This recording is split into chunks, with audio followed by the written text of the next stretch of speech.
All right. Well, hello, everyone, and welcome to the Friday Night Drive 2021 playoff special. I am Kyle Nabors, and with me is Steve Soucie. We are going to be guiding you through at least the next hour. We plan on sticking with you guys pretty much as long as you want here, as long as the party doesn't go too late, as we work through all the scenarios for high school football playoffs here in 2021. And really, it's great to be with you guys. We did the first one of these back in 2019 and really had a good time with it. Never expected that we wouldn't have a chance to do it again in 2020. But it's great, really, to be back. It's been a great season at Friday Night Drive and watching high school football back in the fall. It's been a lot of fun. We're looking forward to visiting with everyone here tonight. Seuss, I'm going to kick it off with you here, kind of to set the table as we head into week 9 of high school football here. A lot of interesting scenarios still to play out. What is the field looking like so far? I mean, we've got a situation right now to start with, we've got 151 teams that have already locked their spots in the 256 team field. That's either by winning 6 games at this point, which clinches a berth, and then there are 4 teams that have already won their conference championship automatic bids, despite the fact that they don't have 6 wins. That's Morgan Park, Cahokia, Willowbrook, and Riverside Brookfield. So that gives us 151. Got 63 more teams that have already won 5 games. They haven't officially clinched berths, but since we're pretty much almost guaranteed that all 5 win teams are going to get into the playoffs this year, we'll get into that a little bit more a lot later, I'm sure.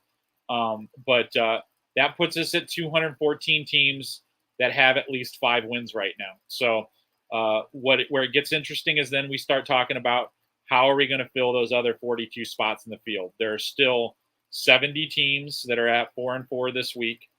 There are 7 games between 4-4 teams playing each other, and then there's another 56 teams that have various level of opponents to play. There are 3 that are playing undefeated teams, and all the way through the spectrum. So 28 of those teams are playing teams with better records heading into week 9. 28 of them are playing teams with records that are not as good as 4-4. So how those 56 teams break out is going to determine how the back end of the field looks. How many 4 and 5 teams are able to make it. It seems unlikely that there will be enough winners out of that last group to entirely fill that field with 5 win teams, but there's still a possibility that might happen. So if you guys haven't yet, if you're not a subscriber to Friday Night Drive, we do have some deals going on right now. We'd love to have you join Friday Night Drive. We have Seuss's projection for week 8 updated through week 8 on the website right now. It usually goes up on Tuesday every week during the season. It breaks down the 256 team field as Seuss has it projected. That changes obviously as we get into week 9. We'll be updating that on Friday night throughout the day Saturday until the field is set Saturday night. So go ahead and join us at FridayNightDrive.com. If you are watching on YouTube right now, on the right side of your screen, jump into the chat. You can ask us any questions that you have. If you're on Twitter, they did change it a couple weeks back. We do a Bears live stream on Thursday morning. They changed it to where you used to be able to comment right on there and it shows up. But now you have to do it on YouTube. So if you are watching on Twitter, go ahead and jump onto the live stream on YouTube so you can ask us those questions. Seuss, let's go through some week 9 scenarios. What are some of those games that you're really looking that can change the complexion of the field? Well, you have to look at a couple of things when you're talking about that. There are a few games that are essentially knockout games. Like I mentioned, there are 7 4-4 games where 2 teams are playing each other. They're interesting to look at for various reasons because they're essentially an elimination game. But when you have 2 teams that are playing each other at 4-4 and they're from different classes, that's where things get interesting. Homewood Flossmoor and Lincoln Way West is a good example of that. If Homewood Flossmoor wins it, there would be a spot created for them in the 8A field. If Lincoln Way West wins it, they'll be in the 7A field. So depending on who wins that game, it will change who ends up in each one of the 2 classrooms or class fields. So I'm seeing as the comments start to come in here, you'll probably see me laugh from time to time. And I got the first one here. Steve background better than Kyle's background. That is correct. I do need to spruce up the background some more here. We'll have it better for you next year at this time. Seuss, do you want to give the viewers a little history of what's behind you though? Back behind me are approximately about 160 autographed baseballs. To the left of my head are the top 100 home run hitters of all time. To the right of my head are the pitchers, sorted by career victories. So that is one of my non-football passions, is collecting some baseball memorabilia back there. All right. Well, we're going to have some guests throughout the hour here and into the 8 o'clock hour. Our first one now is actually in the waiting room with us. I'm going to bring him on right now since he's already here. Might as well jump into it here. And that is Reed Custer coach Gavin Johnson, who I'm going to throw up on the screen here. Gavin, how you doing? Good. How are you guys doing? I'm doing great, man. It's great to have you on with us tonight. We always doing a high school football website like this. It's always a little interesting because you don't know how teams are going to play out, right? And I'm sure that we've been getting a fair amount of crap, deservedly so, for your Reed Custer comments this year. Having an incredible year. I mean, you guys have been great. Thank you. I don't know how often you listen to the show or how much you know about Soucie and I, but Soucie and I used to work down in Kankakee at the Daily Journal, and in all honesty, watched a lot of rough football at Reed Custer over the years. So it's been awesome to see you guys take off. But my question to you is, at what point, whether it was in the preseason or maybe early in the year, did you say to yourself, like, I think I got something special here? It's kind of been one of those things that we thought it might be pretty special by the time they were like in 8th grade and kind of working their way up through the junior football ranks there. And then seeing them play as freshmen, we had a lot of them up as sophomores and junior, like the seniors now, they were up as sophomores, and you just kind of saw it building. But then last year, we had a little bit of a setback where we went 1-4 in the spring. But the two games that really stood out, we lost to Wilmington by 5 in the spring last year, and we lost to Cole City by 2. So those games kind of made us look at, okay, we do really have something going on special here. And then week 1, we opened up with Elmwood Park, 60-0. I was like, okay, all right, like it's pretty interesting. Let's see how we do when we get to our conference play. And then the way we've done our taking care of business in conference, as you guys know, the ICE conference is no slouch ever. So it's just been kind of each week. It's like us coaches kind of look at each other and we're like, are we really this good, or are we kind of just catching some break? And it really is. I think we are playing just this well, and we just have this special of a group of kids right now. Your core is still pretty young too, isn't it, Coach? Yeah, I mean, we definitely have 5 starters on offense that are seniors. And right now, I believe we're 3 on defense, seniors. So then a lot of them are juniors, and we have 1 sophomore that's up with us as well. So, our seniors have definitely paved the path, but it's nice to have a lot of juniors coming back for next year too. How much did the Cole City game mean to you? You personally and to the program, just beating a perennial power like Cole City, I'm not that you hadn't already served a little notice, but that definitely kind of put a stamp on things for people that maybe weren't fully paying attention to what you guys have been doing so far. Yeah, I mean, well, personally, I mean, as you guys know, I went to Reed Custer and graduated in 2007. So we didn't get to play in my senior year, but we played in my junior year. We beat them over at their place, and we were really excited. And then they knocked us off first round of playoffs, so it was kind of short lived. But personally, just to get back at them, and then as a coach, I've been here now 11 years, back teaching and coaching, and really haven't been in many games with them, and just to see. That was our statement win. I feel like that we really needed as a program to, we just talked about we have a great group and we are turning things around, but you got to beat a Wilmington or a Cole City to really know that you're competing in our ICE conference. And it was really nice to beat Cole City.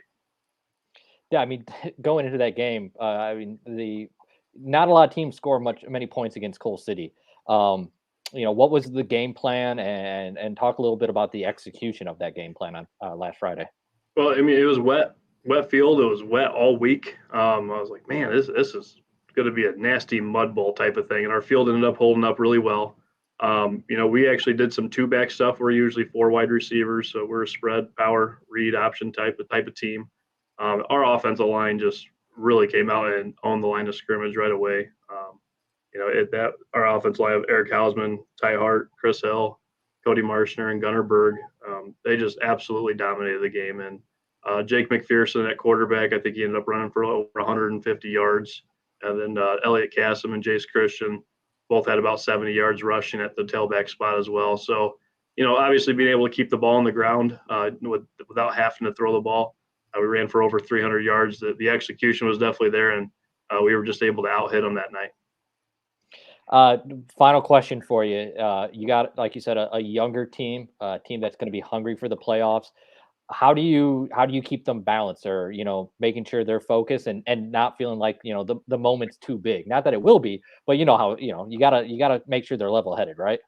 Right, and us as coaches too. I mean, we haven't been here either, so it's in our community. It's just an exciting time for us here, and we had a very valuable game earlier this year against Wilmington. I mean, that was people that were there. That was one of the best high school environments I've seen. There was thousands of people there, and going against the number one team in the state. That was definitely a nice learning curve for us. It was a high emotion game against a rival. So now that we've had that game, and then obviously last week against Coal City with it being here, I think we're better off prepared for that. So we've had a little bit of experience. But the other thing is, we're just going back to some basics, making sure we're wrapping up and tackling, making sure we're lined up correctly on each and every play, and using our team speed to our advantage. All right. Well, thanks for joining us, Gavin. And really appreciate it. Thanks, guys. Thanks for having me. All right. You have a good night. You too. All right. Well, so Souce, I think our best part, or a good thing to go with here, because we actually have a question in the chat too. Job Lindboom up here asking about CPL playoffs. We'll get to that in a little bit. I don't want you to think we're ignoring that, but we're going to tie it in, Souce, now that we talk about the 4A playoffs here, which Recuster is going to be 4A, right? Recuster's the 3A team. They're down in 3A this year. Okay. Well, let's start with 4A here. We're going to dive in with Donald Simmons asking this question. With the Dixon Dukes having QB injuries early in the season and the starting QB back healthy, putting up 35 points on Byron, can you see Dixon upsetting anyone in the 4A first round?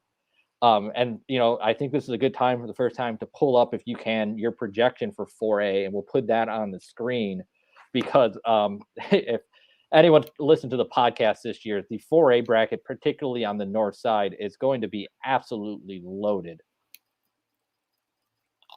Here, let's see here. So we got Dixon out there on the left side, down by Sterling. Who are we looking at here? I'm going to pull up myself here the 4A bracket that we have on FridayNightDrive.com. It's a good time to go ahead and once again say that if you are interested in looking at the complete projected field that Souce has put together, that is live on FridayNightDrive.com right now, and we will be updating that throughout. What do you think, Souce? The 4A bracket is interesting in a lot of ways. When you look at the situation that we're talking about here, the first thing that you have to take into account when it comes to 4A North is you've got some teams that you've never seen in 4A before. And the most notable one is obviously Joliet Catholic. They were not multiplied this year, and they stand out like a giant in that field right now. I've seen this team live a couple of times. I think they could be competitive in any class. They're going to be a monster in 4A. But the North bracket as a whole is kind of uneven. I think you've got 4 or 5 teams that are really, really, really good, like at the top of that bracket. In the middle, you've kind of got some wild cards from the public league. You're asking about Dixon specifically. I think the draw will have a lot to do with whether or not they have an opportunity to pick off maybe a first-round upset. They could find themselves in the middle of that 4A North bracket, possibly draw a public league team, or possibly draw one of about 5 teams that I think are really, really good and are going to lead to some collision course matchups in the second round. So 4A North is, I think, from top to bottom, maybe one of the deeper individual geographic brackets as far as quality inside of one class. you look at teams like Wheaton St. Francis, Richmond Burton, and then you've got other. I mean, we already mentioned Joliet Catholic. You got Phillips in there. Cole, I mean, right now, our current projection, and keep in mind, this will change. The projections will change as week 9 occurs. But right now, just for argument's sake, Dixon at Coal City is what we have. Dixon at a 9 seed, Coal City as the 8 seed right now. I mean, that is certainly a game Dixon can win, but that is not an easy first round matchup by any means. No, it's not. And then, I mean, you get into that situation where you're just looking at the overall depth. Every team that is on the I guess home side of the bracket, excluding possibly maybe Chicago Sullivan from that conversation, and Genoa Kingston is another team that is right now on the bubble between 3A and 4A. They could end up in 4. They could end up in 3. That's another team Dixon, obviously, from the question that we're asking about, knows a little bit about. There's just a lot of good football teams that are potentially slotting into those top seeds. And then underneath, I think you've got some potentially interesting teams that are in the lower seed brackets. I really like this Wheaton Academy team, kind of flying under the radar. And then there's a toss-up game right now. If we do end up getting 4 and 5 teams in the field, and St. Lawrence wins in week 9, that is an extremely dangerous team that's probably going to get in as a 4 and 5 team if they're able to win in week 9. They're probably going to be seeded like 15th or 16th in the bracket. So one of those top seeds is going to get a real stern challenge if St. Lawrence does end up getting into that bracket. Yeah, St. Lawrence playing a tremendously tough schedule this year. Obviously, the Catholic League crossover games always difficult. We got a question here from Mike Smith. I'm going to throw up now. Thoughts on how Richmond Burton matches up with JCA? Souce, I'll go ahead and start off. This is to take nothing away from Richmond Burton. Richmond Burton has the longest win streak in the state for a reason. It is an incredible program. Mike Noel has done a great job leading that program up there since he took over, defending 4A champ. Joliet Catholic being in the 4A field, though, is not your standard 4A team. This is a team that just beat Brother Rice a couple weeks ago. And Brother Rice is a team that I think can contend for a state title in whether they end up in 7A or 8A. I without something, I guess I would consider it a substantial upset, a huge upset, I think, for Joliet Catholic not to make it to the state championship in the North bracket of 4A, Souce. Yeah, I mean, I've seen them a couple of times. I'm very familiar with their program. For me, whenever I see them, if Jordan Anderson is healthy, and that's been in and out this season, to be completely honest with you, he's missed several games. But if he's fully healthy, he's almost an unstoppable machine. It's really one of those situations where you look at Joliet Catholic, you're looking at a team that really has so many components to it, a really good offensive line. They can throw the ball if they need to. They have an experienced quarterback in Aiden Voss. And when Jordan Anderson isn't able to play, they've got a highly productive guy with like almost 1,300 yards rushing on the season in Vinny Iannatone. So it's just one of those things where it seems like you look at their whole roster as a whole, and you cannot find a significant weakness. You're looking at a team that fits in and plays well and has beaten 6, 7, 8, 8A teams that are pretty good over the course of the last couple of years. And they've been so dominant this year. They've been beating people so badly that usually they don't even have to play their starters in the second half of most games. So, I mean, I think if anybody pushes Joliet Catholic, they deserve a tip of the cap. I mean, this is a really, really good football team that, honestly, in the 4A field, it's going to be a tough go for somebody to take them out. Yeah, absolutely. We've got a question here. Does JCA stay 4A or go back up if they win state this year? They can't actually go up. That's one of the situations where if you are making the declaration to play up, you have to do it for a 2-year period. So when they made the declaration to say that we want to be in 4A, if we fall to 3A, we want to go back up to 4. That's as far as they can go. You're only allowed to address the playing up situation every 2 years. Well, I think the question might be with the what is the rule for, but I don't think that applies because the 2-year period. Also, it's the same thing. Yeah, it's a 2-year period, and they just said it before this year. We will not reassess success formula until after the 2022 season. So nobody will be tagged with a success formula next year either. The only time that will be come back into play is when we're heading into the 2023 season, and whoever is tagged with the success formula, they will be doing so for 2 years, 2023 and 2024.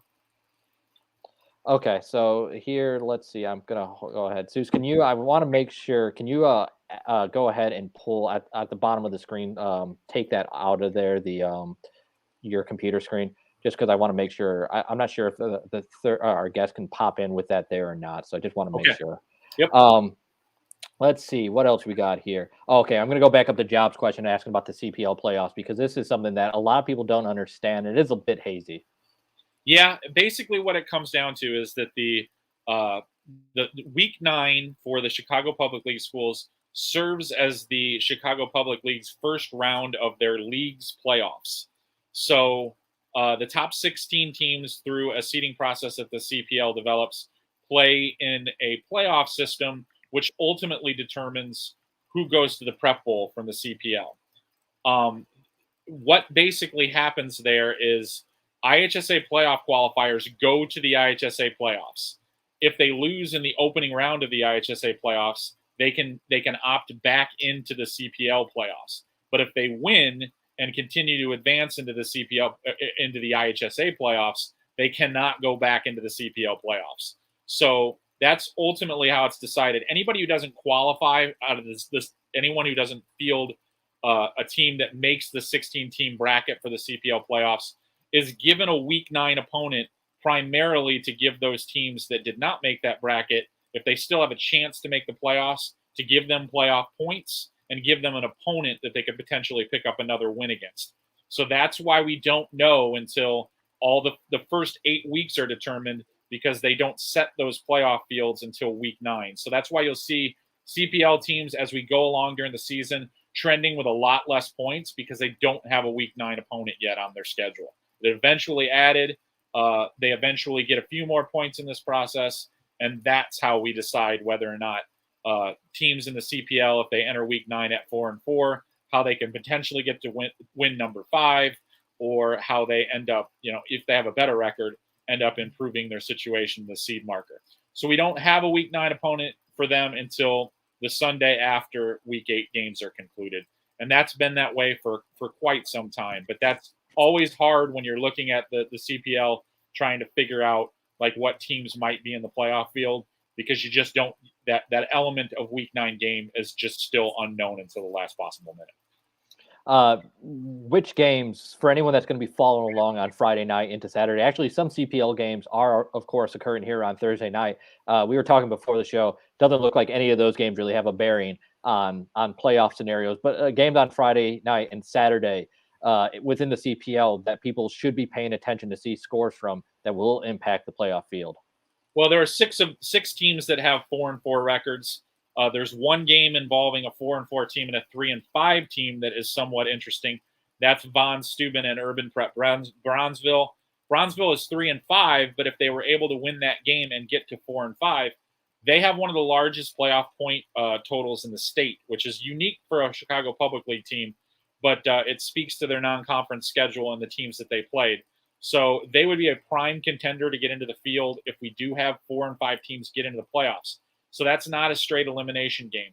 All the other 4-4 teams are playing teams with inferior records to them. So it looks like they have a path to getting that 5th win and getting the playoffs. Only one of them, Chicago Steinmetz, is playing a team with a better record in week 9. So they might be in danger of falling out of the potential field due to the fact that their opponent looks like they have a little bit of an edge on them. Simeon is another interesting team. They are currently 4-4.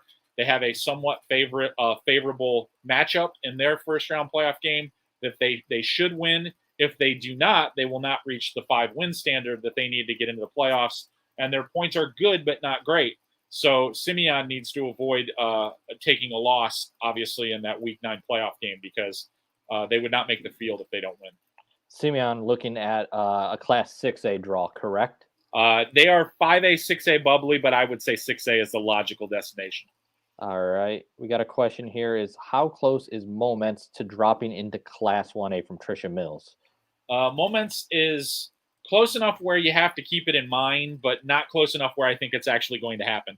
The thing about both the 1A and 8A fields that is easiest to do in projecting is you can get a pretty clear picture of locked in positions. That basically means the number of teams that are going to make the playoff field regardless of what happens in week 9. In the case of 1A, there are already 27 spots claimed that are not moving. And Moments is 4 teams off the line. So basically a number of teams that are 4-4 and have favorable matchups this week, they would have to lose for Moments to have any chance of sliding into the 1A draw. Yeah. So a couple quick notes here. I want to say, want to thank our sponsor all season long at FridayNightDrive.com, SGKR Injury Attorneys. They've been fantastic with us here now for the second season. They were with us in the spring. Those Friday Night Drive belts, you can actually see one behind me here that we give out each week to our Team of the Week MVP. That is thankful in part because of SGKR. We appreciate them for coming aboard. Again, if you are watching on Twitter, you have questions to ask, go ahead and hit the YouTube link. You can find that. It should be in any of the tweets that we've had come out earlier today with the promo for this to jump in there. As I look through here, what are the chances of Kewanee moving up? How about this? We'll go with Donald's question here. What are the chances of Kewanee moving up to 4A? What would that mean for seeds for the seeds in 3A and 4A? Kewanee's chances of moving up to 4A are relatively good. Right now, they sit right on the fence between 3A and 4A. If Kewanee does move up to 4A, they would move right into the number 1 seed hole.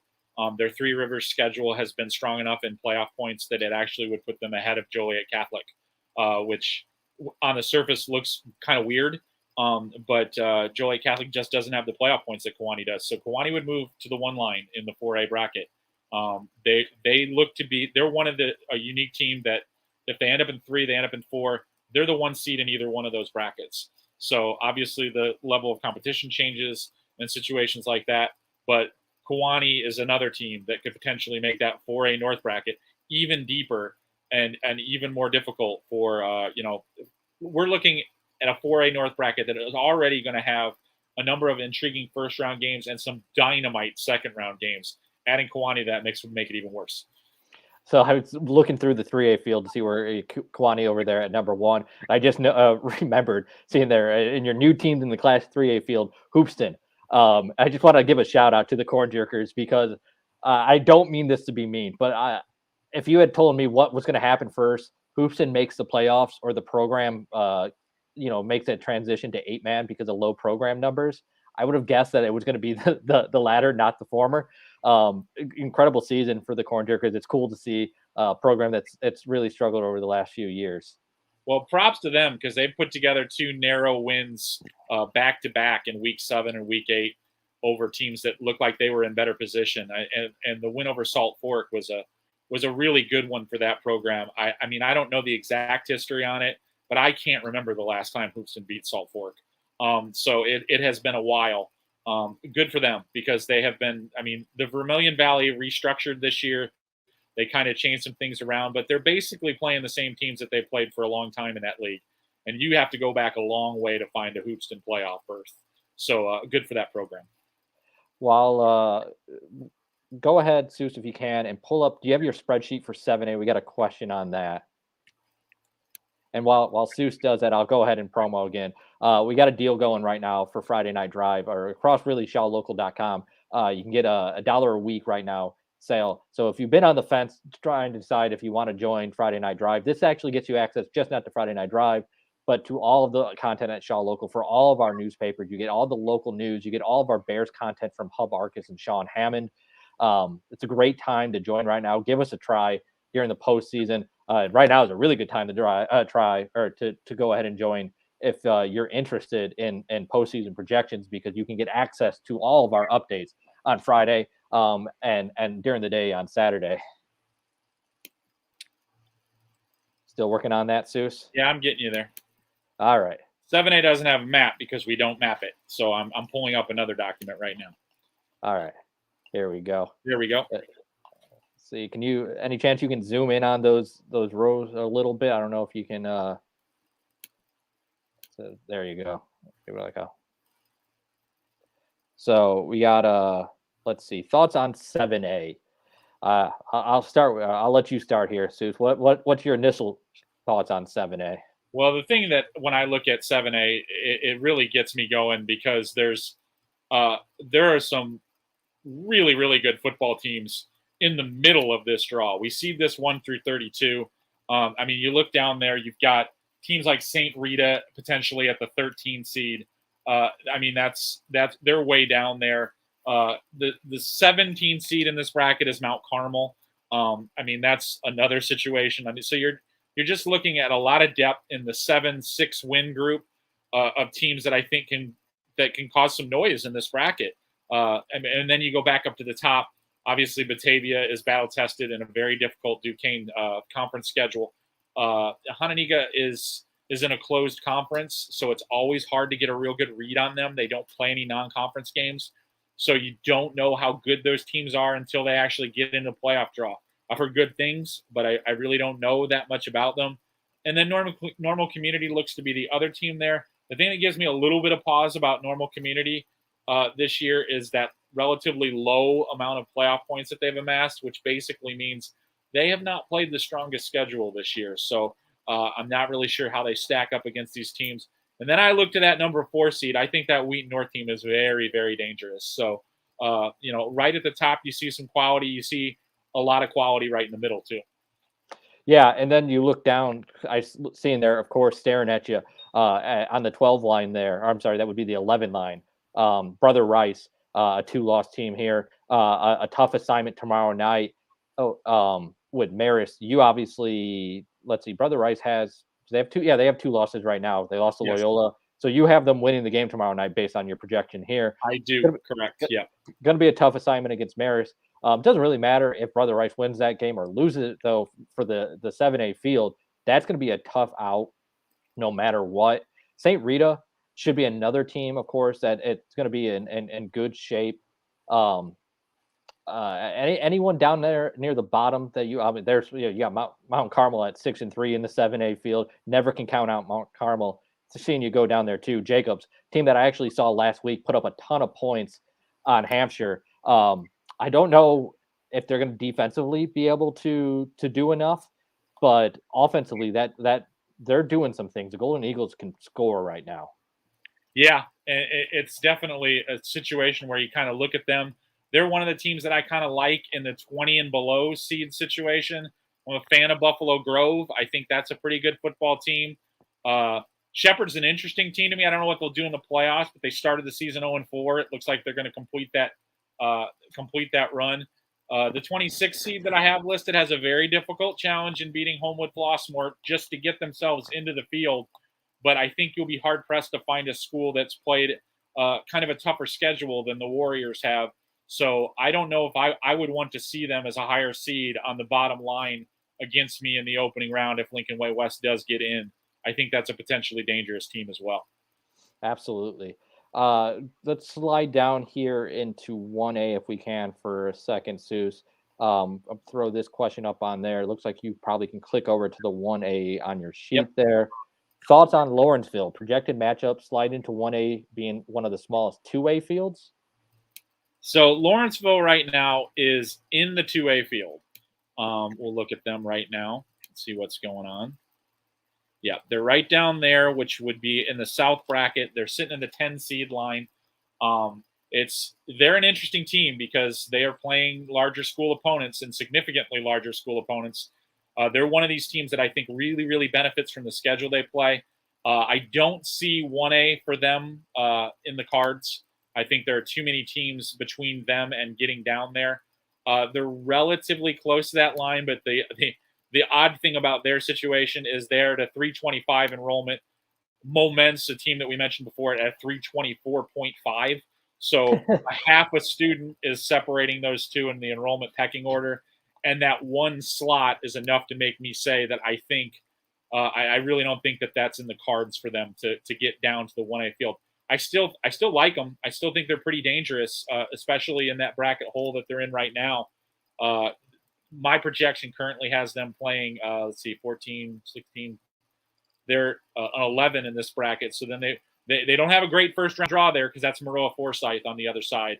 But if things move around, maybe they get a more comparable. But I like the fact that Lawrenceville has been playing a lot of 3A, 4A type competition all year long, and has held up really nicely in that schedule. So they are a team that I would definitely call a sleeper in whatever class they end up in, although I do think it's logical that they'll be in 2A. All right, we're going to go ahead and welcome in our next guest here. So I pulled this question off the board. I'm going to bring him on now. Bring in Iroquois West coach. I tried to make sure I asked for pronunciations on last name. I'm going to go with Jason Teal, but am I right there, coach? Okay, that's what I thought. Yeah. But I am terrible with names, so I'm always terrified I'm going to get it wrong. Anyway, how you doing, coach? I'm doing great. Well, we appreciate you joining us. You are our second guest so far this evening, and it's kind of a similar situation. Our first guest, I don't know if you were watching, Reed Custer coach Gavin Johnston, in a situation of a team coming out of nowhere, much like your Raiders. Not a lot of preseason hype, a program that's been down, for a while. But I asked him, when in this process did you really start to realize that you had something special brewing? I mean, really for us, it started in the spring, and it was a six game season schedule. And we really started to put this together in the spring. And we lost a couple of guys to graduation, but the core was still there. And we've just continued to build on that. And I really think that the short off season really helped us out a lot too. We were able to continue to keep on building on what we started in the spring. And I mean, we're doing really well out there on the field, and the guys are getting better every week, and they're enjoying this. What was the bridge for you, coach, I mean, let's not lie about it. I mean, we're in a different conference, but it's essentially the same conference that you were in before with the old Sangamon Valley Conference teams. And you struggled for a long time to kind of break through against some of the bigger schools in your conference. It was really kind of hard for you guys to stack wins. I mean, what was the breakthrough here that got you to the situation where, I mean, you've had some really big wins over the last couple of weeks over some programs that you really haven't gotten a lot of wins over in the past. Let's be honest. Right. I mean, and I know I look back to our week 2 game against Oakwood, and we win that in overtime, and Damian hits that 46-yarder, sent us to overtime, and it was just the guys' will to win. And I mean, we just built on it from there. I mean, we wish we could have that Salt Fork game back. 96 degrees in the middle of a football season is no fun. But we just continue to build. And then obviously that week 7 win against Clifton, really has put us over the top, I think. And, we built on that Saturday, and we look to do that, continue that tomorrow night against Clinton.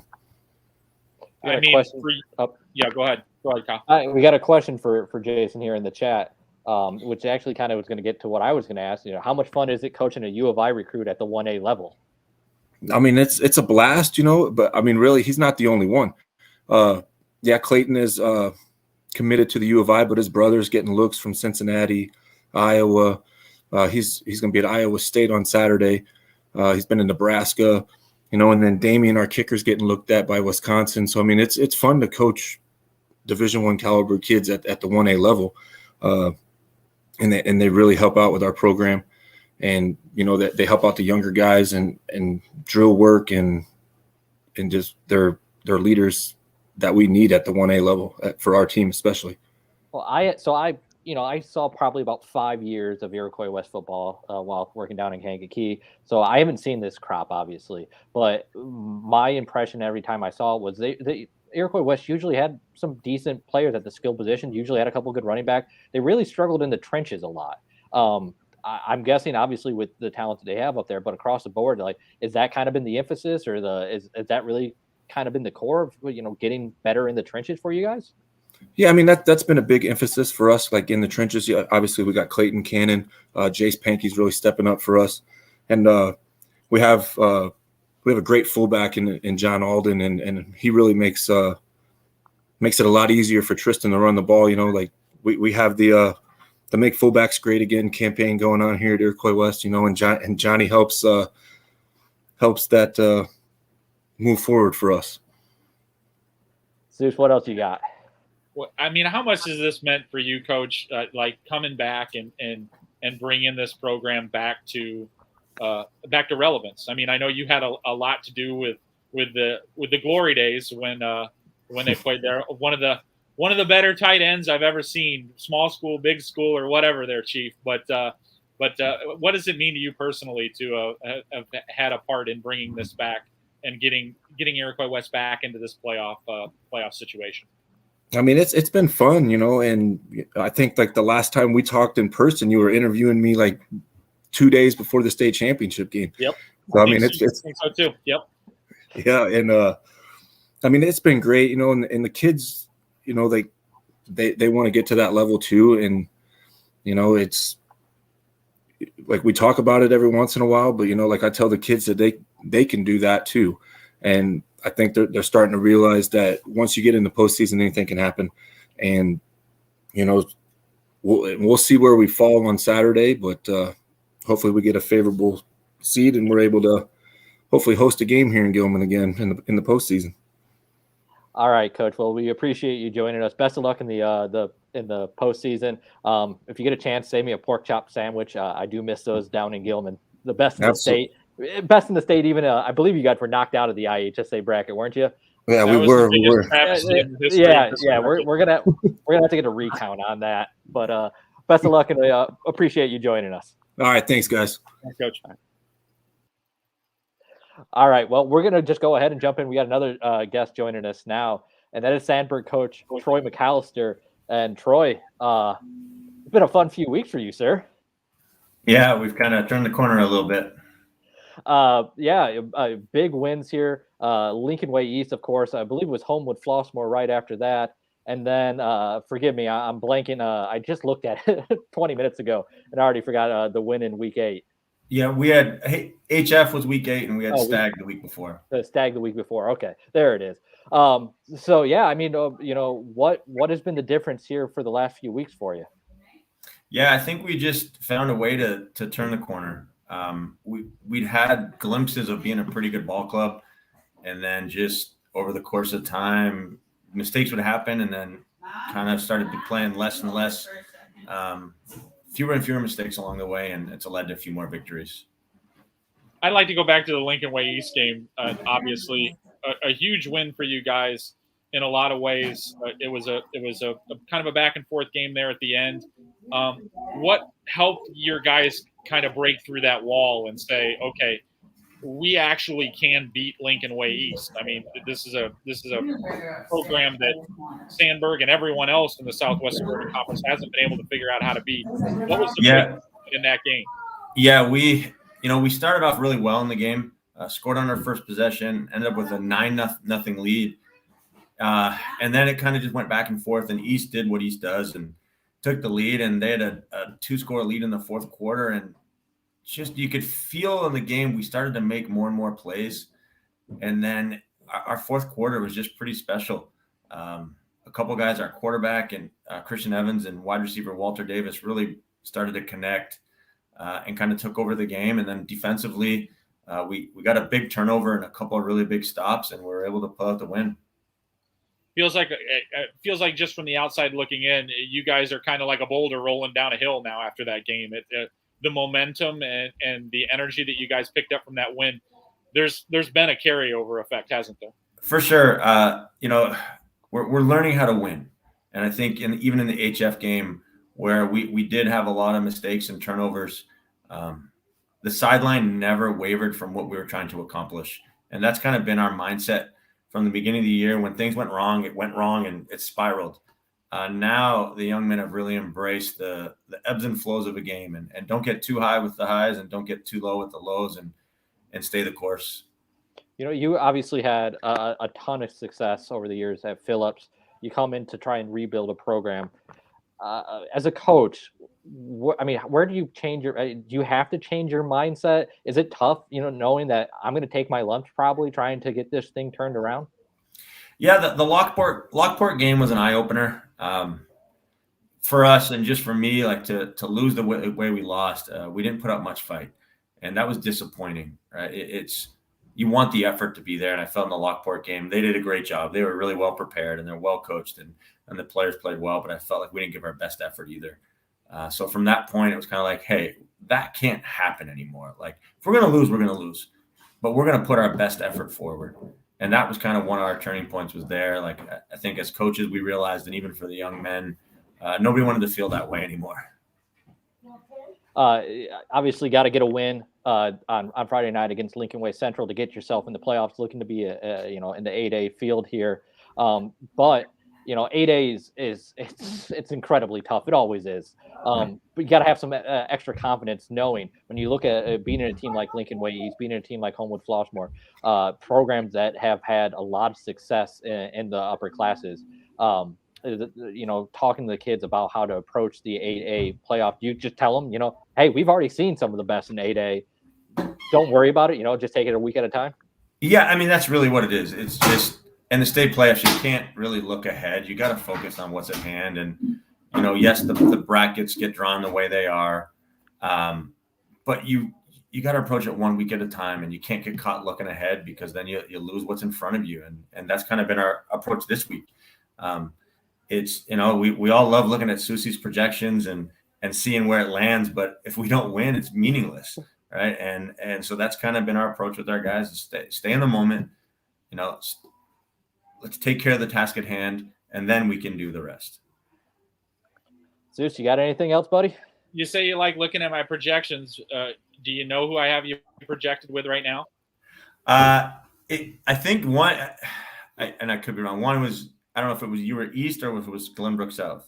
It was East. I was just wondering what your thoughts would be if that came true. I think you need to reevaluate your formula. All right. Well, we appreciate you taking the time, Troy. Best of luck this week. Thanks, guys. I really appreciate having me on. All right. Have a good night. You as well.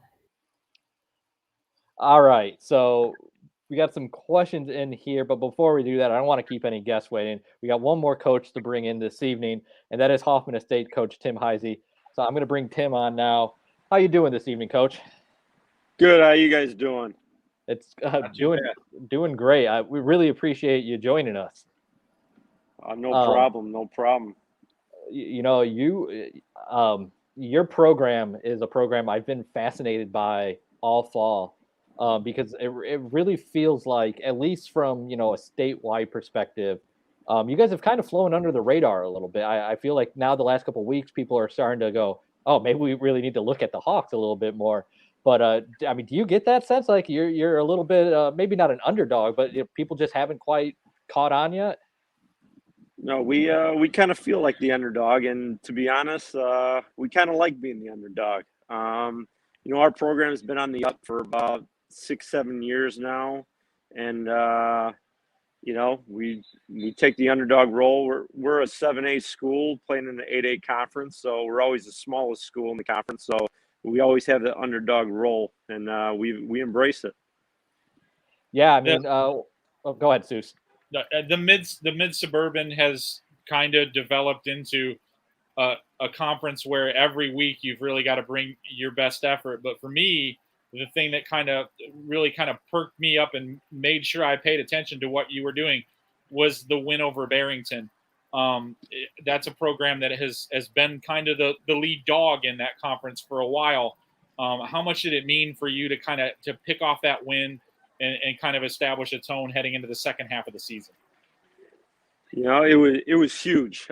We had chances. I want to say it was in 16 where we lost a 49-47 game against them. And then the next 2 years, I think both those games, we were coming in at 6-0 and they were coming in at 6-0, and it was just big time games, and we didn't show up and they showed up. And, their defensive coordinator was the head coach at Hoffman back in the day, and he's still in our building. So he knows our kids, and it's always a big game, and we finally got them. You've won quite a few close games, a lot of high-scoring games this year. What's been your formula for success? We've let a lot of teams back in games late. That's been one of the things. Just finishing games. Our offense has been clicking all year round. Just focusing. just going back on defense. Sometimes the defense, we got a 14-point lead and we're going to just strut out there, and then they give up a touchdown. Then it's like, oh, come on, guys. We got to score again. But we got a fun group. They're always energetic. They're loose at all times. I mean, we could be up 1, and it's like we're up 21, it feels like, on the sideline sometimes. Soucie, you got one? Coach, do you have Palatine this week? Obviously, another big game heading into the playoffs. Do you enjoy the challenge of having a big game like that in Week 9, even though you know that you're already in the playoffs? Is that something that you're like, hey, I like having a really competitive game to kind of feed us into the playoffs and keep us on task? Yes, for sure. We actually talked about it on Sunday during our meetings. In 17, we played them Week 9, and we played them in a tough game, and they beat us. And that's when we made our run in to the semis that same year. So, I mean, they're one of the top programs in the state. They're physical, they're big, they're coached very well. So it'll get us ready. You say the run to the semis. That was the Prairie Ridge game, right? Correct. That year? Yeah, I was at that game. That was the year. That was the year. That was a great game. Sorry, I know not as great, but that was a very fun semifinal game. Yeah, a few plays. You take away 3 plays in that game. We just want Steve to bet against us, to pick against us again, because I think that year Steve had the opposite team every round that week. Year. If I can be fuel for you, Coach, I'll go ahead and provide that service. One more question. It's that underdog. It's that underdog role again. Yeah. I got one more question for you, Coach. Michael O'Brien was on the Friday Night Drive podcast a couple of weeks ago, and we were talking about how wide open Player of the Year is this year. Usually by this time we kind of have a sense whether he's doing it for the Sun Times, we're doing it for Friday Night Drive, and I feel like there's a ton of people that you really consider. And I think you have a player that's really kind of flying under the radar again, and Deshawn Johnson, who has just been absolutely terrific for you. Kid's amazing. I mean, he's been doing it since he was a freshman. I think he started Week 5 when he was a freshman against Palatine. I think his first catch was a 30-yard touchdown. But sophomore year, he did the same thing. He doesn't come off the field. He has over 1,000 yards receiving already, 19 touchdowns. He's had two huge picks. He had a 96-yard pick 6 against Vernon Hills in a big situation. The kid just makes plays. All right. Well, we appreciate you taking the time to join us this evening, Coach. Best of luck on Friday night. Thanks, guys. Thanks for having me. Thanks, Coach. All right, Souce. So once again, if you are watching on Twitter, if you want to jump onto YouTube to ask us your questions, we'll go through here as long as you guys really want. We got a couple more questions in here asking. Souce, can you pull up 3A here and throw it on the screen? Let's see here. The amount of D1 Breeze, the amount of D1 talent in 1A and 2A is crazy. Johnson City, Gibson City, and Arthur, along with the Iroquois West. I'm pretty sure that's when that came in. Yeah, a lot of talent at the small school level every year, but it feels definitely like that this year. Here, Souce, you got this up. Yep. Add this to the stream here. We got a question from Michael below me. Who are the favorites in 3A? Well, I'm sorry, 3A South. I think when you look at 3A, I mean, it's the cop out, but I mean, you look at a couple of the teams right at the top of the draw. Tolono Unity has played a very good schedule in the Illini Prairie. Faces off with Monticello this week, which is a good game to see exactly where they're at heading into the playoffs. A team that I like a lot is Mount Carmel. And it's not only because I think they have one of the coolest football stadiums in the state of Illinois. I love those guys. I think that it's a really good team. They have been dominant in their conference that features some 3A, 4A programs. They are a very good football team. A one-loss team that usually doesn't have a loss at this point in the season. is Williamsville. I think they cannot be ignored. They lost their one game when they picked up a powerhouse from Wisconsin to fill a date that they lost to an opponent that had a COVID issue. So I think they, in my mind, if I had to pick one team that I think was going to come out of that South bracket, they would be who I would choose. Yeah, I think I would go. I lean towards Williamsville myself. Tolono's looking really good. I honestly, I always rely on you when it comes to you get really far south. I know you really like that Mount Carmel team. I guess anyone who would you say any dark horses there? Someone maybe that's on a higher seed line that you think could surprise some people. It's always like Fairfield is a team that interests me, but their conference schedule is largely of smaller schools. I think they're the kind of team that could be interesting and a difficult out. Carlinville is another. They play in the South Central Conference. A couple of really good teams at the top of that league that accounts for their 2 losses. I think they're dangerous too. So it's an interesting bracket.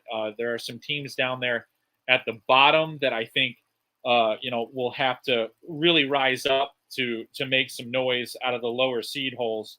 But the top half of that bracket is pretty stacked. So talking here while we're in 3A, let's go ahead and hit on the north side of it too.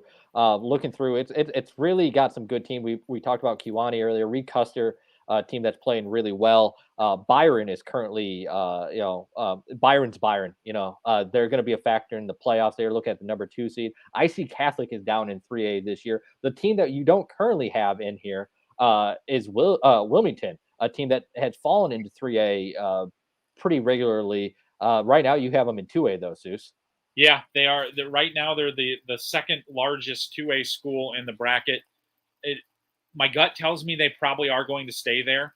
Obviously, that would change the landscape even more if they were able to stay in the north or move down into 3 and change this bracket around. Usual suspects here in this 3A mix at the top. IC Catholic, obviously, not a lock that they will finish the season 9-0. They have Wheaton St. Francis this week in a big game between those 2 schools. And Princeton's another team that I like a lot. Had a misstep early in the year, but I think that's a very good football team. And my sleeper here, even though they play a 1A, 2A primary schedule, I really like Durand-Pecatonica. I think they're really good. I think they're probably going to end up somewhere around that 4 or 5 seed line in that north bracket. A really dangerous team, I think, that shouldn't be overlooked by anyone in this draw. And Greg Armstrong asked us, can anyone in 3A knock off IC Catholic? I think so. Yeah, I would agree. I think there are some teams in here that can get them. They are a very good football team. I don't know if they have the explosive D1 caliber talent that they've had at the top of their roster in some of their previous state championship runs. They're still very good. Do not get me wrong. I'm not meaning to deflate how good of a football team this is, but I think somebody on their best day, if they bring their best effort, can get IC Catholic. Yeah, I agree. Exactly with you there. Like, this is an IC Catholic team that maybe probably the favorite in the North A bracket, but there's been years where that gap has been pretty large. I don't think that's the case this year. Like I said, I do think they're probably the favorite, but there are several teams, Kewanee, Byron, if Wilmington ended up in that field, those are 3 right off the top of my head that I think could really give IC Catholic a challenge. Now, let's go ahead, Seuss, and switch over to 5A here. Got a question from Jessica Schwartz. Thoughts on 5A? And the first thing I'm going to do here before we even get into who we think can win 5A is I want to ask, originally, at least after the Week 7 projection, you had Prairie Ridge, a Fox Valley Conference team. Traditionally, it's been in 6A the last several years, in 5A. They moved back up into 6A this week. I don't think Prairie Ridge can be probably a quarterfinal team in the 6A bracket. We've seen Cary Grove already handle them pretty well, the Wolves pretty well in the regular season. I would expect a rematch to be closer because that's just kind of what happened with those 2 rivals. But I do think if Prairie Ridge were to drop into 5A, they could make a run. How close is Prairie Ridge to ending up in that 5A field? Well, they were one of those teams that when we looked at what happened with the Chicago Public League pairings in Week 9, kind of saw a significant shift in their slot poll. Basically, when I say that, I mean you slot all the teams that make the field from slots 1 to 256. In the case of 5A, the teams from 129 to 160 are the teams that are in the 6A field. So, or the 5A field. So Prairie Ridge snuck in the back door in the previous projection. They were at slot 109, I believe. But with some of the CPL teams getting favorable Week 9 matchups that will help them get to 5 wins, they slotted in above Prairie Ridge on the enrollment chart. And so they moved down, and they moved back down into 6 by a couple of slots. Don't have the full chart in front of me right now, but I believe they are at spot 162, which would mean there'd need to be quite a bit happening to push them back up into 5. I do agree. I think they would be pretty dangerous in the 5A North bracket. And when I look at the 5A North bracket, the thing that really, really jumps out at me is there will be no 9-0 teams in the 5A North bracket. There's only going to be one, it appears, 8-win team in this bracket, and the 7-win group hinges on Sycamore beating Morris this week, which I'm not entirely sure is going to happen anyway. And then there are 3 Chicago Public League schools that are also in that 7-win group. So the North bracket to me looks like an opportunity for a low seed to make a run here. And candidates that I think are worth noting in that low seed grouping, Fenwick is a team that I would really look out for in this North bracket.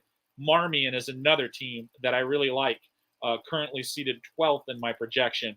So, I mean, this is the bracket, the North bracket in 5A, and Nazareth is another team down there that I'd just forgotten about.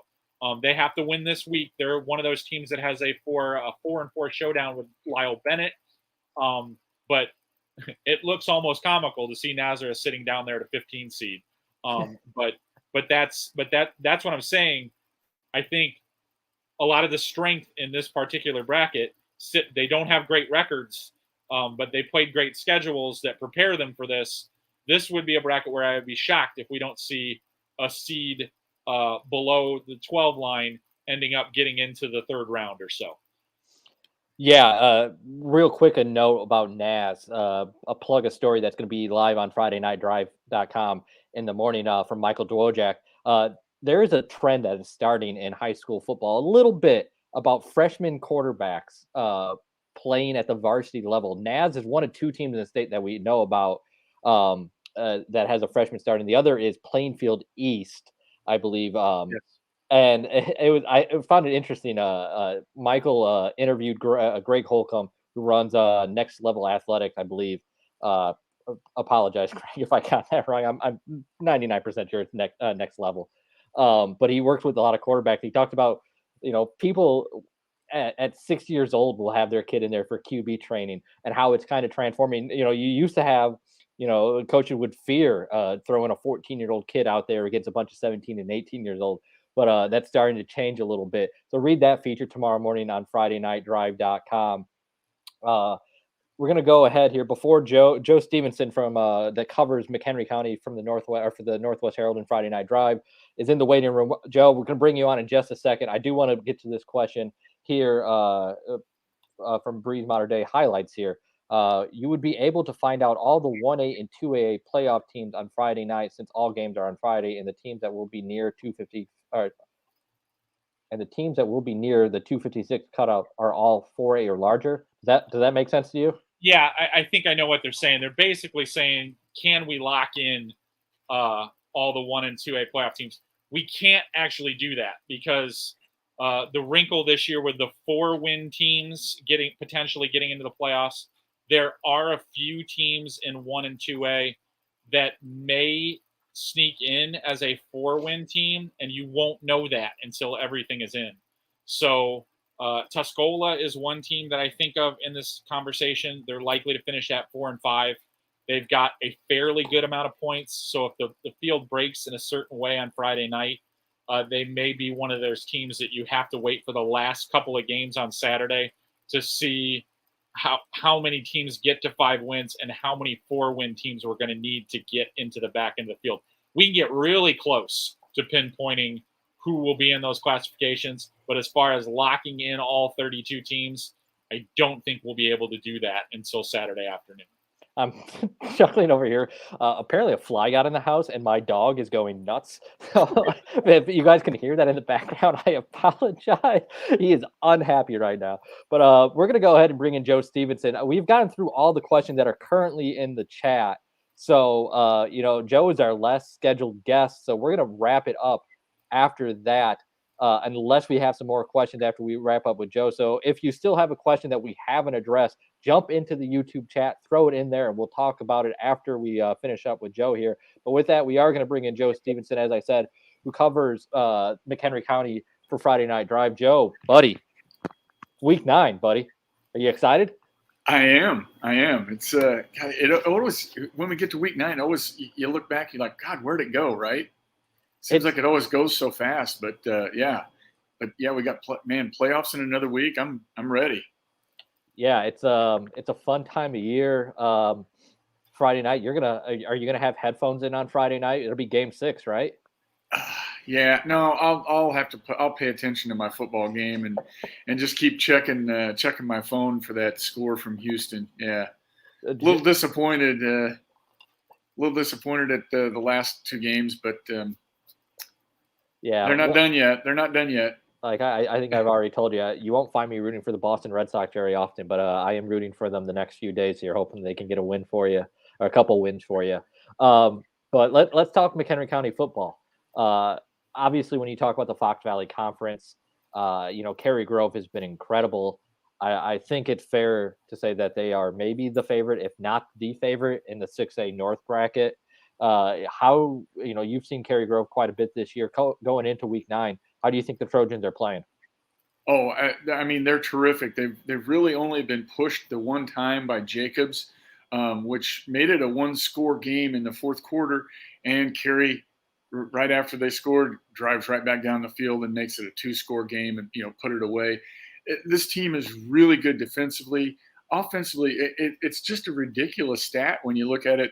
The 4 guys that carry the ball for them, the lowest average for carry is fullback Nick Hissong was 9.1. The other 3 guys are all in double digits. Their offensive line is so good. Their offense is so efficient. And, this team is playing great. I would be – at this point, I would be shocked if we don't see the Trojans in DeKalb. Yeah, I think that there's a high chance that we see the Trojans in DeKalb. Outside of them in the Fox Valley Conference, how do the other teams stack up right now?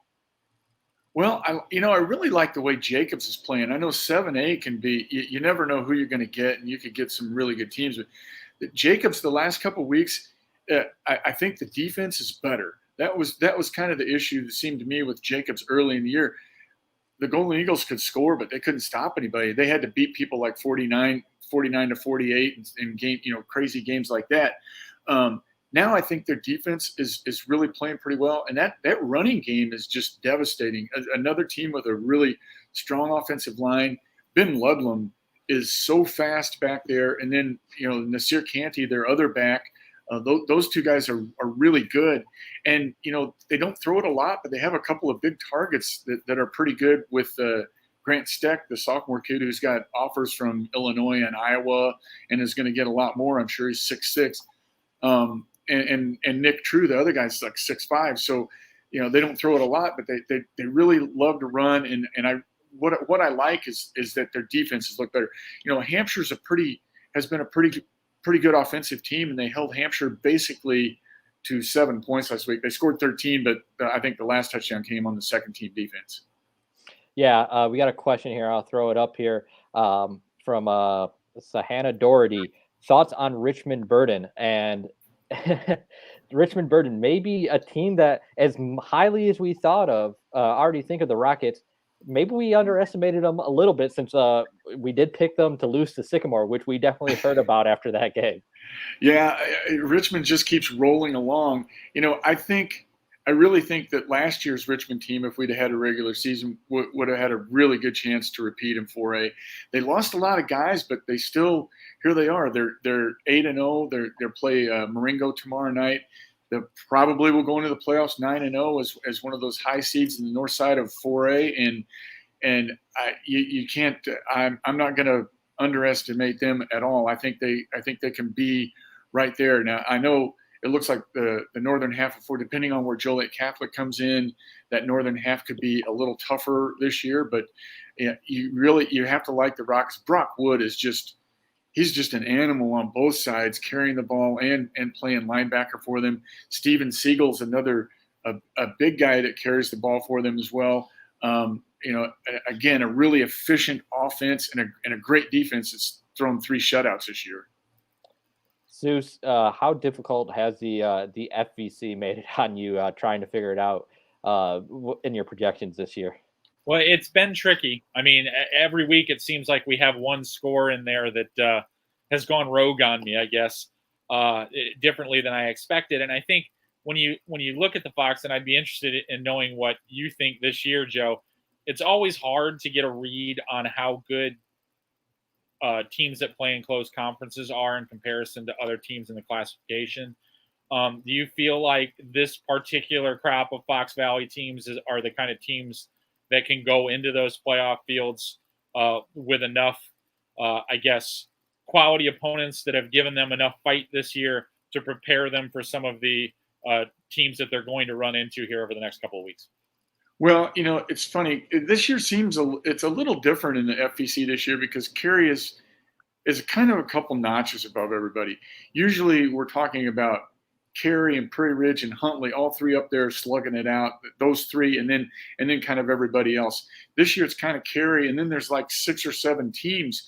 So yeah, I mean, anybody that gets in there is going to have played. Somebody like Crystal Lake Central, Prairie Ridge. If Crystal Lake South beats Huntley on Friday, that will get them in at 5-4. And Jacobs, they have played a lot of close games. So there will be kind of battle tested in that aspect because it's been just so much parity after Cary Grove up there at the top. Yeah, I'm interested to see how this kind of plays out. Crystal Lake Central's had its moments. Crystal Lake South has had its moments. Right now, Crystal Lake South is projected to play Wakanda in the first round. Crystal Lake Central is projected to beat Deerfield. I think Wakanda and Deerfield are favorites in those games, but I don't think that it's without the realm of the possibility that either Central or South could push those teams and potentially pull off an upset there. But yeah, Joe, I mean, I guess with that, what are you looking forward to most this postseason? Wow. Well, I think you have to start with going back to Cary Grove, just how well it's played, how great that offense has been, and the defense is really good too. And I think we're all kind of expecting 6A now that East St. Louis is up there that will be. And that could, if it turns out to be that, I think that could be a really interesting matchup. I know East St. Louis is always just loaded with talent, but again, this will be an option team, and the Flyers probably don't see a lot of that, and they run it so well, and they're so good at it that might be kind of fun. I mean, Prairie Ridge played tough with East St. Louis for about 3 quarters a couple years ago, right? Yeah, they kind of hung with them. It was definitely a game at halftime. Some big plays. There was a big injury in that game for Prairie Ridge. Tegan Trost went out, and they actually had to play most of that game without him, and they were driving for a touchdown that would have made it a 1-score game in the 4th. And then and I can't remember his name, but it's pretty impressive to see a 250-pound lineman pick up a fumble and go 92 yards, and nobody's catching him. That kid was hauling. That was a great play. He was moving. So they pulled away, and it wound up being like a 43-21 or something like that. But they hung with him for a while. Yeah, that was a funny St. Louis team. They all are. But we appreciate you taking the time tonight to join us, Joe. Oh, thanks. All right. Good to see you guys. Yep. Have a good night, Joe. All right. Well, we got some questions in here now to wrap it up here. One more time. It looks like we got 5 questions in here. We're going to go through. Levi, I see a question asking about Cinderella upsets in each class. That's kind of a pretty broad question, so maybe we'll wrap up with that one. But if anyone else still is waiting to get into the chat on YouTube to get their questions in there, do that now. We'll start here, Souce, with what chances do Bishop McNamara have to make the playoffs if they lose tomorrow? They're actually still in pretty good shape. Right now, I have 6 projected teams getting into the field at 4 and 5. But if Bishop McNamara were to fall to 4 and 5, I believe they would move to number 2 on the list of schools that I have projected at 4 and 5 candidates to get in. They would drop to number 3 if Providence beats St. Lawrence. But in any case, they are in really good shape as a 4 and 5 team if they were in that situation. Basically, what that's going to take is to be in the neighborhood of about 50 playoff points. And then actually losing that game would give them an additional playoff point over what I currently have them projected to have. So they are in good shape to get in either way. They are, I think, the only team that I'm aware of right now that is sitting at 4 and 4 that is going to get in, I think, in my mind, win or lose as a 4 and 4 team heading into week 9. Yeah, I think Bishop McNamara wins tomorrow, and this is a moot point. But yeah, they should be in good shape. And here's the thing, pulling up once again, if you are subscribed to Friday Night Drive, if you'd like to join, you can get a deal going right now. It's $1 per week that gets you access to all of Shaw Local's content, shawlocal.com's content. But in the 2A bracket on the north side, we currently have Bishop McNamara projected as a number 12 seed. And the other one that kind of makes me laugh is Sterling Newman projected as a 13 seed. We were talking about 2 programs that historically have fared very well in the playoffs, and in particular, Sterling Newman's usually in the smaller classes. Bishop McNamara is usually a 3A, has even been a 4A school in the past. So even a 5A school, to be honest. Yeah, the Irish, the Fighting Irish, if they do indeed get into the playoff field, are going to be a handful as a lower seed in the North bracket, Souce. Yes, I would agree. All right, so we got a question here from Coach Gawthorpe. Hopefully I got that right. Villa Grove.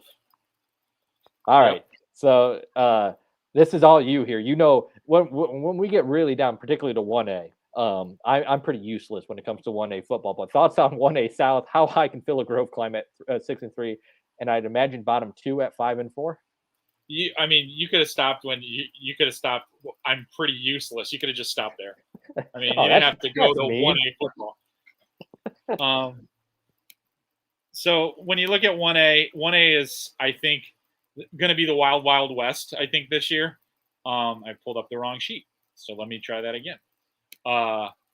So it's kind of hard to say like how far they can go. It's one of those situations that you're looking at a bunch of teams that I think are going to be clustered in the 7, 6, and 5 win groups, all with about the same number of points. So there might be some jostling with the predictions that I have right now. So that's one thing that you have to look at when you're talking about 1A. Villa Grove has a situation. I just pulled it up again. My goodness. This is ridiculous. It's getting late. It's okay. Yeah, no, I keep forgetting how I slugged this. I have about 15 playoff files in my system right now, so that would explain what's going on there.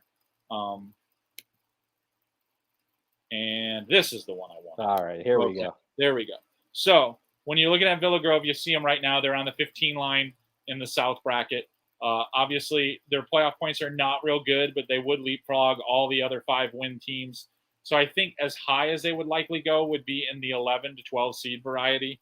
But you can also see by looking a little bit higher up in the bracket, this is another one of those brackets that isn't going to feature an undefeated team, and the majority of the bracket is going to have teams with 2 and 3 losses during the regular season.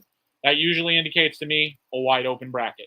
So that's, I think, 1A, in contrast to many other years in 1A, where I think you usually have 1 or 2 teams that you're earmarking as likely candidates to be in the state finals, I think there are a number on this list that I think can make a run. So I think 1A is going to be the most interesting. If you follow all 8 classes like I do, I think 1A is going to be the one of the classes that produces the most interesting results on a week-to-week basis.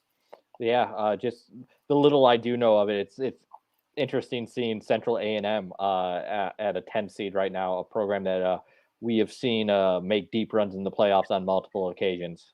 Well, another one of those teams that I really kind of have to give the salute to, because they had a forfeit situation. Instead of just taking that forfeit, they went out and sought out a quality opponent. They lost to Camp Point Central in that game that they played, but they could have just taken the forfeit win and ran with it and had a better record for this seeding process. They didn't. They went out and tested themselves and put themselves in a pretty interesting game that they ended up losing. But you got to respect programs that are doing that are going out and seeking opponents, trying to improve their situation and get their teams a little bit more battle tested for the playoffs. So props to them. All right, let's go all the way to the opposite end here to 8A now, Seuss. We've got a question. How do you see the 8A field? Could there be a case for where Edwardsville moves to 7A? Well, let's start with the Edwardsville part of that question. Well, when you're looking at, I have to confirm their enrollment number. I'm doing it off of memory right now. So Edwardsville in their situation is, you're looking at a situation with the 8A field this year where Edwardsville is actually in my 8A projection right now. And I think they're probably going to stay there. They are at 2,326.5. Yeah, and so I'm just going to do this real quick because it helps me seek this out. But so Edwardsville is actually not even close to the line. So you have to throw out Loyola, but they are 4 teams deep into the 8A field. It's almost mathematically impossible for them to be removed because I believe there are only 4 or 5 teams that could potentially earn their spot in the field with wins in week 9. Several of those teams are playing teams that the odds are stacked against them. So, I mean, really the only thing that I can see, I definitely see as a potential option is I can see Homewood Flossmoor punching their way into the field and pushing them one more spot up that draw.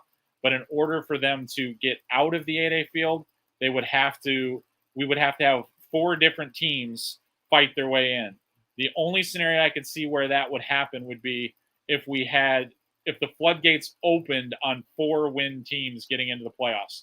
Like I said before, right now I only have 6, but if more found their way to get into the field, it tends to be bigger schools that are earning those 4 and 5 spots on playoff points. There's a lot of reasons for that, but I think of the next 4 or 5 teams that I currently have out, almost all of them are large schools in that 4-win group. So that's the only situation that I could see pushing Edwardsville into the 7A field, and I think it's highly unlikely. I refuse to totally dismiss it as a possibility, but being 4 teams deep in that field, because you have to throw out Loyola because they are playing up.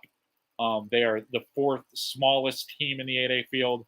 It would take a lot to move Edwardsville back up into 7A. Yeah, and looking at the 8A field, and he said, how do you see the 8A field? Chaos. That's how I see the 8A field. There 32 teams will make that bracket. There's about 28 of them. And I'm just guessing at a number. There's about 28 of them that I think we could be seeing play in DeKalb. 8A is always incredibly difficult. And this year in particular, we've seen, Naperville, Central, what I'm thinking of. Warren took a loss early. Lincoln Way East took a loss, or has taken 2 losses. It's just kind of the heavyweights that you expect really aren't. They're still very good, but they are not overwhelming favorites. I feel like they're coming back to the pack a little bit. If you ask me to pick a favorite out of that, there's just no way I could. Loyola, who's going to be going at 9-0, it's a very good team. But I wouldn't be shocked to see the Ramblers go down. Yeah, and this happens every year, so maybe it doesn't have enough weight saying this. But I always like to look at teams not seeded in the top 10 in the bracket currently, and that list includes Glenbard North, Hinsdale Central, Bolingbrook, Marist, and Naperville Central. All of those schools are seeded in my projected bracket between 13 and 19. So basically what that means is all those teams that I just read have a really good likelihood of actually playing each other in the first round. Those are all really, really good football teams playing in first round games. I mean, that's kind of what stands out to me about the 8A field is, and it always seems like this happens. We have a very good likelihood of having some really, really good games in the first round. And this year, right in the middle of that field is really, really intriguing to me because like I said, you just see teams like Marist and Naperville Central, teams that have spent some time in the top 10 of the Friday Night Drive power rankings at times this year. If they're not still there already, they're very, very good football teams.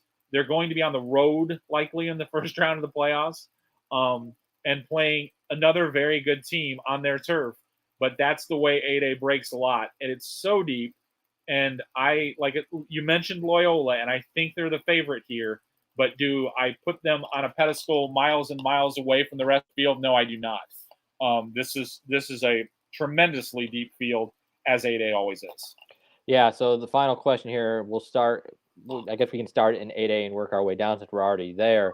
Levi, what other teams are your biggest pick for a couple early Cinderella upsets in each class? So when it comes to 8A, as we said, it's going to be chaos. I mean, I could probably pick 6 or 8 teams in this 8A field. Let's see. I mean, right now we have Marist at an 18th seed projected to play Hinsdale Central. Hinsdale Central's had a terrific season. Like Marist, I think very easily could go out and win that game. A 25 seed in Palatine. Palatine got off to a really tough start, a rough start, and has come along well, is playing much better football. I think Palatine could win a couple games in the playoffs and really surprise some people. Who else in 8A? Yeah, you just hit on the two that I would have been saying basically for this. A team that I like, and if you kind of look at what their situation is in 8A, Glenbard North is a team that I think a lot of people are flying under the radar with. Their 2 losses this year were to 1 point each in both of those 2 losses. And I think that they are the kind of team that not a lot of people are talking about, but it wouldn't surprise me to see them go a couple of rounds here. I have them projected as a 14 seed right now. Over in 7A, we're going to work our way down here to wrap this up. 7A, we're looking at, Batavia is projected to be the number 1 seed. Cinderella teams. Let's see who out of here do I really think could make a run. I mentioned Jacobs at a 20 seed. I think could play really well. I don't know if Mount Carmel's ever can really be considered a Cinderella, but when Mount Carmel's a 17 seed, maybe we can put them in the discussion. I know you really like Buffalo Grove. How about Buffalo Grove, Seuss? That's a team that I like. My draw has them against Plainfield Central in the first round, a team that has really experienced a massive turnaround and put themselves in great position. But I do like that Buffalo Grove team. If you're going to ask me for a team in the bottom half of that seeding process, like them a lot. In the middle of the group, I think anytime you see Mount Carmel to 17, you still have to think they're still Mount Carmel. So they're dangerous. You're looking at, Brother Rice is a 12. I've seen them in person. They're a darn good football team. So when you're looking at strict seeds here, those are some lower seeds that I think can make some noise in 7A. 7A is kind of strange because there's a lot of teams congested in that 7 to 6 win group. You only have 8 teams in the field that are projected to have 9 or 8 wins. So it kind of speaks to the general overall parity of the class. Really interesting there.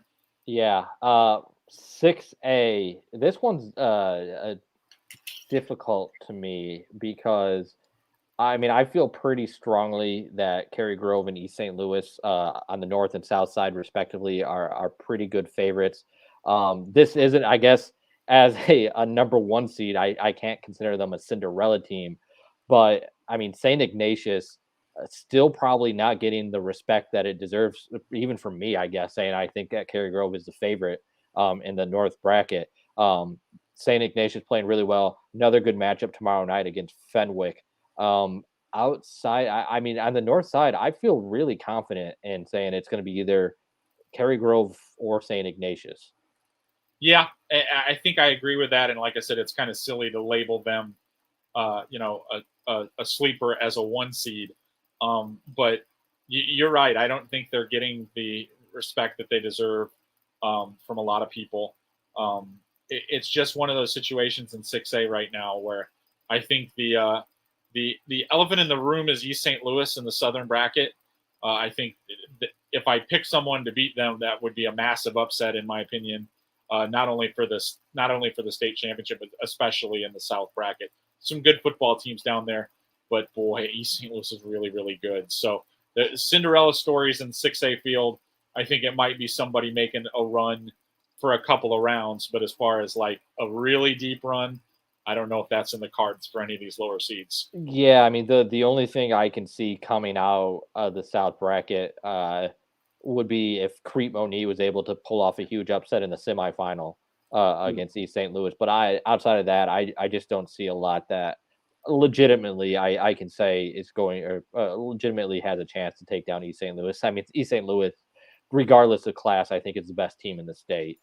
Yeah, I agree, and that makes it difficult to kind of hitch your wagon to a Cinderella here because there's I think a distinct division between some of the top teams here in this group.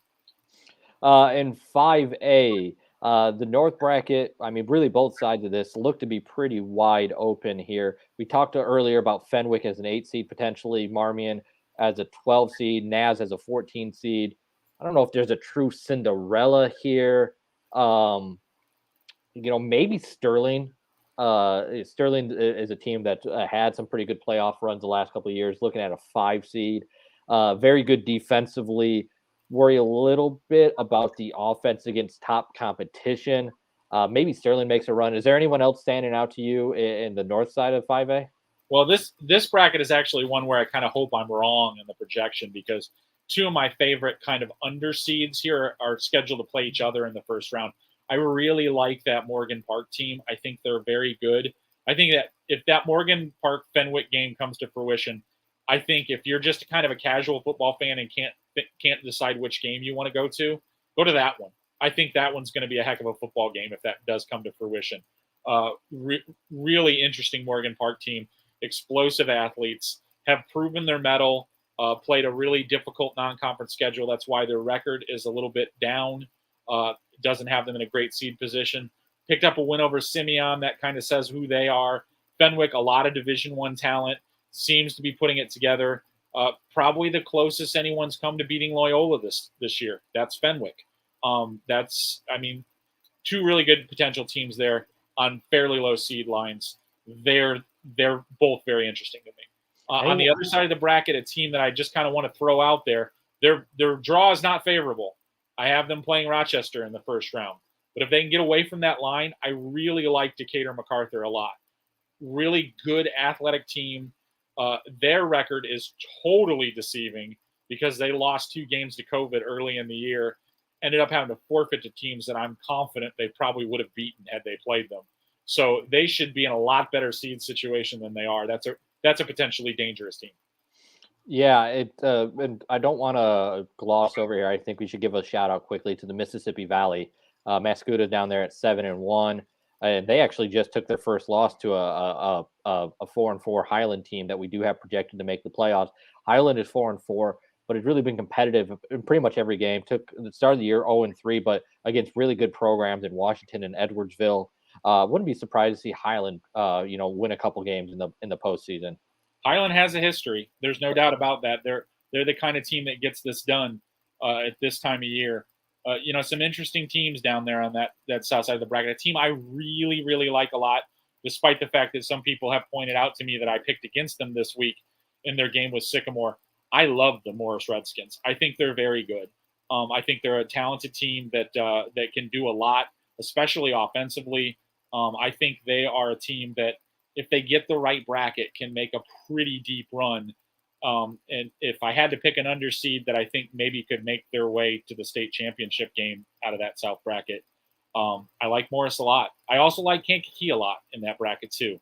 I'm really interested to see what happens in their Crete-Monet game.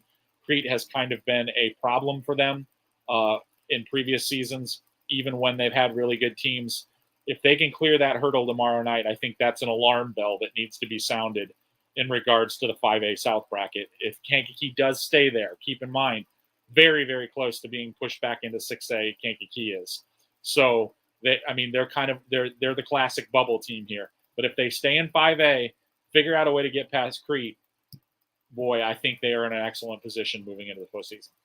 4A we talked about quite a bit earlier. Just kind of recap this one quickly. Joliet Catholic in the north side, a pretty heavy favorite. Richmond Burnett as a 2 seed, looking very good. Lower seeds, I think we hit on St. Lawrence and Wheaton Academy. Again, the North A 4A bracket it's very, very good. Yeah, it is. It's just an extremely deep bracket, and then the class of the class on top of that, in my opinion, in 4A. In Joliet Catholic. On the south side, I think that's a much more open bracket. I think Sacred Heart Griffin is probably your favorite on paper, but there's just some interesting teams in there that I think can give them a problem in the right situation. So, maybe not a slam dunk that they get to that bracket, but I definitely think the south bracket is considerably thinner than the north bracket in terms of dangerous threats to potentially maybe toppling JCA, even though I don't think that's really in the cards. But I think definitely a stronger north bracket than a south bracket. But there are some intriguing teams in there that I think might make things interesting at least. Down in 3A, I don't really see any lower seeds that I think are going to make a huge run. We consider Cinderella to win a couple games. I think Reed Custer, of course. I'm done underestimating the comments. Kind of would be a bit of a Cinderella. If they win their first round game, I think they'll be favored in that. Right now, we have them playing Chicago King. Definitely would be favored that. That means they'd probably get a second round matchup right now with IC Catholic. I think that's doable, right? Let's play football and find out. I mean, I'm not gonna dismiss it as a possibility. Like I said, I have taken a lot of grief from the Reed Custer faithful this year. Some of them have actually encouraged me to continue to pick against them because they're using it as fuel. If that matchup comes to fruition, I'd be more than interested in seeing it happen because I think Reed Custer's got a lot of fuel in the tank right now, and they're ready to go at whoever comes at them. So an interesting team there. That north bracket is really fascinating to me, especially if Kewanee stays in it. I think there's a lot of teams in there that could potentially be the representative from that north side of the bracket. I don't hold IC Catholic so far above the rest of the group that I think that it's just a given that they're going to be the North representative in DeKalb. And there's a bunch of teams in there that are going to make that a real interesting fight. On the south side, I favor Williamsville, but I think there are some teams in there that can make it happen. Team I haven't talked about a lot because I honestly don't know how good they are, but they always seem to be in this conversation, always make pretty decent runs in the playoffs is Benton. I think that conference is underrated. We saw a couple of years ago, the Southern Illinois River to River produce a couple of teams in the state championship games in various classes. It's a good league. And getting through that unscathed, and it looks like Benton's going to do that. Says a lot about how good they are. People aren't talking about them, but I think they're a dangerous team in that 3A South. Yeah, the Illini, I'm trying to pull it up here. The Illini Prairie Conference too. It's been kind of Prairie Central here at 6-2 with its losses against Monticello and Tolono Unity. Then Monticello, its lone loss coming to Paxton Buckley Loda. Paxton Buckley Loda has played pretty well. For the most part here, a 6-point loss to Prairie Central, a 1-point loss to Bloomington Central Catholic. I wouldn't be surprised to see one of those teams make a bit of a run. Yeah, I wouldn't either. Like I said, that's a good league, a good middle classification league, week in, week out. Most of the teams in that league are going to give you a pretty good football game. So those teams head into the playoffs with a little bit more strength of schedule on their side, tends to prep them for situations where maybe if they get a draw that's favorable, they can make a run from maybe a mid-range or a lower seed, maybe a little bit of an unexpected run. But yeah, I can see that definitely. 2A on the north side of the bracket, we already talked about Bishop McNamara and Sterling Newman looming there as potential 12 and 13 seeds as we currently have them. The other one that kind of jumps out to me is Mercer County, projected as a 10 seed. This is a program that has consistently performed well in the playoffs. Anyone else? Yeah, Mercer is another team that had a hiccup earlier in the year in regards to a COVID loss that maybe they probably wouldn't have taken if they would have actually contested that game. So a little deceiving down there on the 10 line. Another team that I kind of like is seated quite low, but I think the Three Rivers Conference this year is providing tests week after week after week. I like that Rockridge team. I think they're pretty good. I think they've added some losses this year, but I think that's more speaking to the quality of that conference as a whole. So they're probably going to go in the playoffs as a 5-4 team that you really need to pay attention to, because that's a tough game for them that I have them drawn in the projection against Tri-Valley. But if I'm an upper seed, I don't think I want anything to do with Rockridge in the first round. That's a really dangerous team. On the other side, it's probably a little bit more clear to the top seeds. I think St. Teresa is a real favorite to get themselves to the state finals. Agreed. And other than that, there are a few other teams that I think are going to make a push. Pana, Breeze Mater Dei, and Maroa Forsyth, I think, is still a team that you have to have in the conversation. And whatever class Nashville ends up in, I think they're a factor. They're on that 2A, 3A bubble, just like Wilmington is. We have to make sure to give a throw out to Nashville, because they are another one of those Southern Illinois river-to-river teams that we sometimes overlook, and they make sure to let us know when they put together a run. So yeah, I think they're a dangerous team. Like I said, whatever class they end up in, I think they might be able to make a little bit of noise. They're very, very bubbly between 2 and 3A as well. All right, we'll close it out here with 1A and go ahead and wrap up our playoff special for 2021. And Soucie, I'm just going to let you go here in 1A. As I said earlier, I am not an expert in 1A football. Yeah, I think real underseeds that you take a look at. Aurora Christian is a team that causes matchup problems for whoever they might draw. They throw the ball a little bit more than your typical 1A team. So that's a situation where I think they're interesting. Hope Academy is a team that is going to have a lower seed. This is a team that is an independent and literally plays a smorgasbord of teams across their schedule. They play 6A teams, they play 3A teams, they play 1A teams. They have been beaten badly by a couple of teams in much larger classifications, but I think that happens to just about any 1A team if they're playing good quality 6A teams on a regular basis. This is a really athletic team. They can make plays. I like Hope a lot. I think they're the kind of team that you really kind of have to keep an eye on.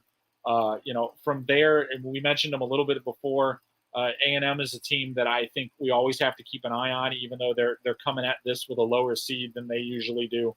I think they might be a team that can make a little bit of noise in that classification. And Arcola is another team in that 1A. They're a 5 seed in my projected bracket right now. At the beginning of the year, one of the things that kind of put up a red flag with Arcola was they were beaten pretty soundly by Reed Custer, and I didn't know what Reed Custer was yet. Now that looks like a pretty good loss. So, Arcola, I think, is a team that might be able to make a little bit of a noise in that bracket as well. So, a lot of interesting. We talked about it before. A lot of interesting teams in 1A. It's going to be really tight figuring that out. It would not surprise me if there are several lower seeds that pull through to the second round and create some odd-looking matchups in the second round, but all pretty good football teams. All right, before I give the propers and get us out of here, we got one more question that just popped in, and I do think it's worth jumping in here. Percent chance that a 5-4 team misses the playoffs? Then, of course, asking 3%. I think it's lower than that, right? I think I will put it at 3% because I'm conservative about this, because the whole process, it scares me a little bit about declaring with all utmost authority that we're not going to have a 5-4 team miss. But the math is just not on the side of getting all 5-4 teams to make up the 256 team field. So it's a very slim chance. I think there's a chance that there might only be a few 4 and 5s get in, but I think ultimately we're going to land somewhere in that 4 to 8 range of 4 and 5 teams qualifying as at-large berths. Another caveat to that is we're not going to have any 4 and 5 teams qualify as conference bid winners, which we have had to happen before. So that kind of confuses this discussion of, well, we've had 4 and 5 teams before, but they've only been as conference champions. This looks like it's going to be the first time that we've ever had 4 and 5 teams make it as at-large teams. I think we're going to have a few at the very least. And like I said, I think 3% is a pretty good guess. But I think ultimately we're going to land probably somewhere around 5 to 7 are going to make it as 4 to 5. Leading contenders for that, we discussed a little bit before. The top one on the list is Rolling Meadows, followed closely by Waterloo, and then whoever wins the Providence St. Lawrence game. Those are the teams you need to look at 4 and 5. There are several others that are sitting right underneath it. You have to go through a complicated tiebreaker situation to figure out exactly who's the favorite there. It'll all come down to how their opponents do, whether or not they get to that 50-point threshold or settle in at 49. My projection has the break being at 49 points right now. That's what you need as a 4 and 5 team to get yourself into the tiebreaker to try to get into the field. So it takes a lot of points, and there aren't a lot of teams in the state of Illinois that have that. So it'll be fun to watch that. I've been kind of on top of this all season long, proclaiming that it was going to happen. Prior to the Chicago Public League situation heading into week 9, I thought it was going to be a lot more. But I think right now we'll settle in with a little handful of them. That's for sure. All right. Well, we're going to go ahead and wrap it there, guys. Thanks to everyone that joined us. Want to thank our sponsor once again, SGKR Injury Attorneys. Want to thank our guests, Gavin Johnston, Troy McAllister, Jason Teal, Tim Heisey, Joe Stevenson. Thanks to everyone that joined us. Again, one more time, if you're not a subscriber to FridayNightDrive.com, please do join us. Go over onto FridayNightDrive.com. Right in the upper right-hand corner, you'll see the link to go ahead and subscribe. The more subscribers we have, guys, the more content we can produce. I mean, it's as simple as that. It's a great opportunity to support local media. Everyone that has subscribed, we really do appreciate it. The growth has been tremendous since we launched Friday Night Drive back in 2019. It's been a lot of fun, and stick with us all weekend long. We're gonna have, of course, week 9 coverage. Souce will be doing a live blog tomorrow night, updating his projection throughout the night on Friday, throughout the day on Saturday as those games wrap up, and then of course we'll have all of the brackets live on our website on FridayNightDrive.com Saturday evening after they are revealed, and have a analysis of everything that's going to happen here over the next 5 weeks of the postseason. Once again, thank you for everyone that joining us. For Steve Soucie, I am Kyle Nabors, and good night.